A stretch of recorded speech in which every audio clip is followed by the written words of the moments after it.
Hello students, कैसे हैं आप सब। फाउंडेशन केमिस्ट्री क्लासेस में आपका मोस्ट वेलकम है। मैं हूं गालिब सर। तो डियर स्टूडेंट्स, अब हम लोग सीखने जा रहे हैं कैटालिस्ट केमिकल रिएक्शन को कैसे अल्टर करता है, उस सब का कॉज हम लोग देखेंगे।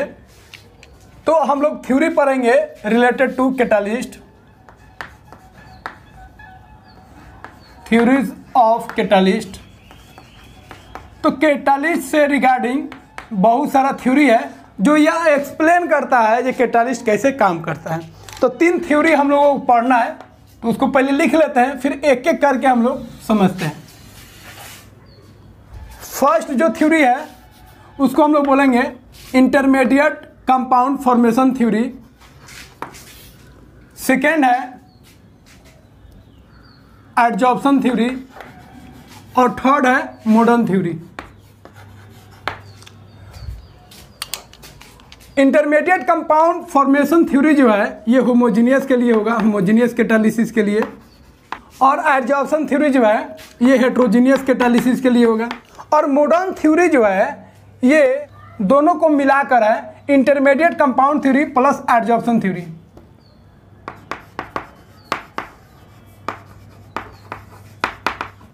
तो डियर स्टूडेंट्स, कैटालिस्ट को एक्सप्लेन करने के लिए 3 थ्योरी है, ये हम आपको बता दिए हैं।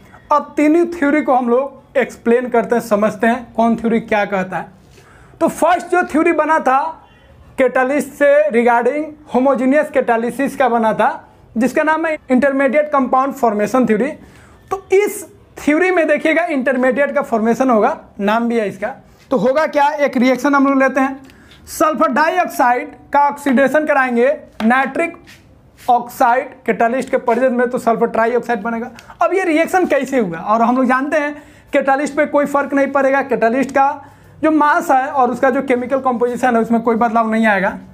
तो फर्स्ट में क्या होगा, ये जो नाइट्रिक ऑक्साइड है वो कोई एक रिएक्टेंट के साथ कंबाइंड हो जाएगा। तो नाइट्रिक ऑक्साइड ऑक्सीजन के साथ कंबाइंड होकर नाइट्रोजन डाइऑक्साइड का फॉर्मेशन करेगा, और ये जो है आपका ये क्या इंटरमीडिएट है। तो इंटरमीडिएट का फॉर्मेशन होगा, इंटरमीडिएट फिर टूट के प्रोडक्ट में बदलता है, और इंटरमीडिएट अनस्टेबल होता है, कुछ ही देर के लिए एग्जिस्ट करता है।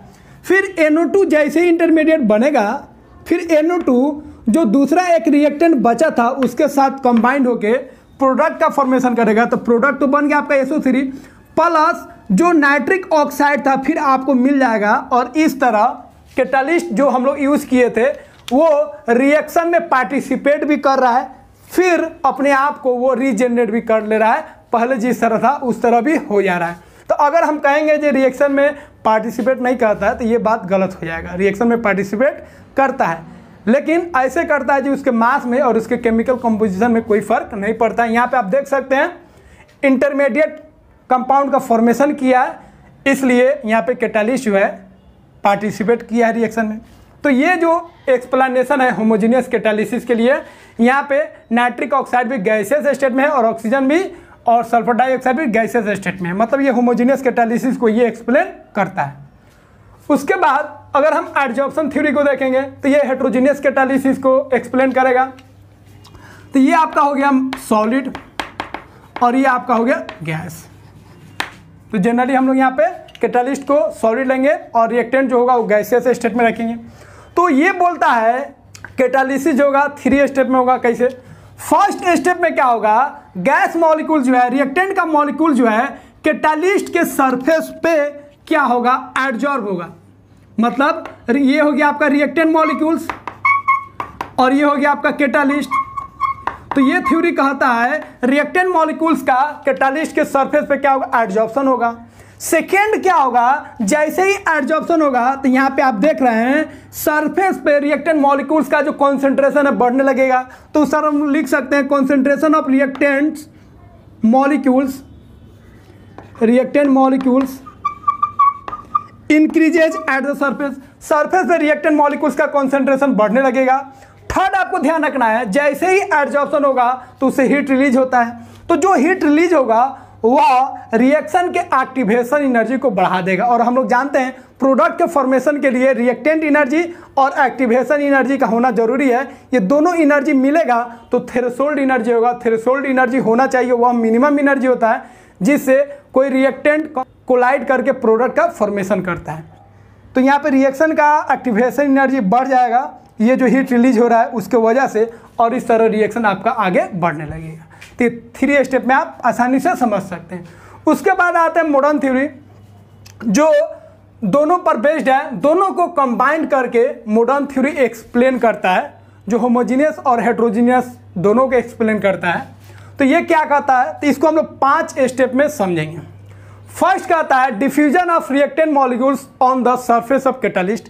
कैटालिस्ट के सरफेस पे रिएक्टेंट मॉलिक्यूल्स का डिफ्यूजन होता है। डिफ्यूजन मतलब समझते हैं, इंटरमिक्स होना, higher concentration to lower concentration. तो यहाँ पे कॉन्सेंट्रेशन रिएक्टेंट मॉलिक्यूल्स का ज़्यादा है, सरफेस पे कम है, तो रिएक्टेंट मॉलिक्यूल जो है सरफेस पे क्या होंगे, डिफ्यूज होंगे। फर्स्ट स्टेप, जैसे ही डिफ्यूज होंगे सरफेस पे आ गए, अब सरफेस पे जैसे ही नज़दीक आएंगे बैठेंगे, उसके बाद क्या होगा, एडजॉर्प्शन होगा। तो सेकेंड स्टेप लिखे हैं, जो कैटालिस्ट के पास क्या होता है, फ्री वैलेंसी होता है, रिएक्टेंट मॉलिक्यूल्स को अपने सरफेस पर खींचता है और रिएक्टेंट मॉलिक्यूल के साथ एडजॉर्प्शन होता है और उसमें वह लूजली केमिकल बॉन्ड बना लेता है कैटालिस्ट किसके साथ, रिएक्टेंट मॉलिक्यूल्स के साथ। तो यहाँ पे देखिए ये आपका हो गया कैटालिस्ट। कैटालिस्ट जो है रिएक्टेंट मॉलिक्यूल्स के साथ लूजली केमिकल बॉन्ड बना रहती है। ये जो बॉन्ड है लूज है, कमजोर है, लूज केमिकल बॉन्ड। तो ध्यान रखेंगे कैटालिस्ट के पास फ्री वैलेंसी होता है, इसीलिए ये रिएक्टेंट मॉलिक्यूल्स को अपने सरफेस में एडजॉर्ब करेगा और रिएक्टेंट मॉलिक्यूल के साथ बहुत ही कमजोर केमिकल बॉन्ड बनाएगा। थर्ड स्टेप क्या होगा, अब जैसे ही रिएक्टेंट मॉलिक्यूल्स एडजॉर्ब हो गया सरफेस पे, अब ये रिएक्टेंट मॉलिक्यूल्स आपस में केमिकल बॉन्ड बनाएगा। देखिए ए और बी आपस में केमिकल बॉन्ड बनाएगा, तो reactant molecules form chemical bond, क्या बनाएगा, केमिकल बॉन्ड बनाएगा आपस में, जो कि मजबूत होता है। अब यहाँ पे देखिए इस इंटरमीडिएट को समझिए, अब यहाँ पे 2 तरह का बॉन्ड हो गया। ये आपका हो गया कौन वाला बॉन्ड, ये वाला बॉन्ड है लूज केमिकल बॉन्ड, और ये ए और बी आपस में केमिकल बॉन्ड बना लिया जो मजबूत है। अब यहाँ पे 2 तरह का बॉन्ड एग्जिस्ट कर रहा है, एक एडजॉर्प्शन और रिएक्टेंट मॉलिक्यूल के बीच, और एक रिएक्टेंट मॉलिक्यूल्स के आपस में भी बॉन्ड बन रहा है। रिएक्टेंट मॉलिक्यूल्स अगर ए है बी है तो ए और बी के बीच में भी बन रहा है, उसके बाद ए और कैटालिस्ट के बीच में, बी और कैटालिस्ट के बीच में भी बॉन्ड बन रहा है, लेकिन वो लूज केमिकल बॉन्ड बन रहा है, वो कमजोर है। अब यहाँ पे होगा क्या, पुराना बॉन्ड टूटेगा और नया बॉन्ड बनेगा। तो ये वाला जो पुराना बॉन्ड है वो टूट जाएगा और ये नया बॉन्ड आपका एग्जिस्ट करेगा। तो 4 स्टेप में क्या होगा, अब यहाँ पे क्या होगा, डिजॉर्प्शन होगा। यहाँ पे क्या होगा, डिजॉर्प्शन, यहाँ पे ये बॉन्ड टूटेगा कि एडजॉर्प्शन के बाद डिजॉर्प्शन होना ही है। तो जैसे डिजॉर्प्शन होगा तो ये वाला पुराना जो बॉन्ड था वो कमज़ोर था, वो टूट जाएगा और ए बी जो प्रोडक्ट आपका बना है वो बाहर हो जाएगा। तो डिजॉर्प्शन हो गया, डिजॉर्प्शन में जो प्रोडक्ट का मॉलिक्यूल्स है वो बाहर हो जाएगा। 5th स्टेप हम लिखे हैं, अब रिएक्शन प्रोडक्ट का डिफ्यूजन होगा। अब देखिए सरफेस पे जो प्रोडक्ट का मॉलिक्यूल्स था वो ज़्यादा था और बाहर क्या है, कम है, तो डिफ्यूजन फिर होगा हायर टू लोअर। तो यहाँ से मॉलिक्यूल्स जाने लगेगा, क्या कि मॉलिक्यूल्स सरफेस पे ज़्यादा है, तो प्रोडक्ट का मॉलिक्यूल जाने लगेगा, तो सरफेस क्या होगा, आपका खाली हो जाएगा, फिर दूसरा मॉलिक्यूल्स आएगा, फिर इसी तरह कंबाइंड होगा, फिर वो उसका भी डिजॉर्प्शन होगा, डिफ्यूजन होगा, वो भी चला जाएगा, और इस तरह बार बार प्रोसेस होता रहेगा जब तक रिएक्शन कंप्लीट नहीं हो जाए। तो इसको 5 स्टेप में आप ध्यान रखिएगा। फर्स्ट स्टेप में डिफ्यूजन होगा, सेकेंड स्टेप में एडजॉर्प्शन होगा, क्योंकि कैटालिस्ट के पास फ्री वैलेंसी होता है, और जैसे एडजॉर्प्शन होगा तो रिएक्टेंट का मॉलिक्यूल्स लूजली केमिकल बॉन्ड बनाएगा कैटालिस्ट के साथ। थर्ड में ध्यान रखेंगे रिएक्टेंट का मॉलिक्यूल्स आपस में भी केमिकल बॉन्ड बनाएगा। अब 2 तरह का बॉन्ड एग्जिस्ट कर रहा है, एक रिएक्टेंट मॉलिक्यूल्स के बीच में और एक रिएक्टेंट मॉलिक्यूल्स और कैटालिस्ट के बीच में।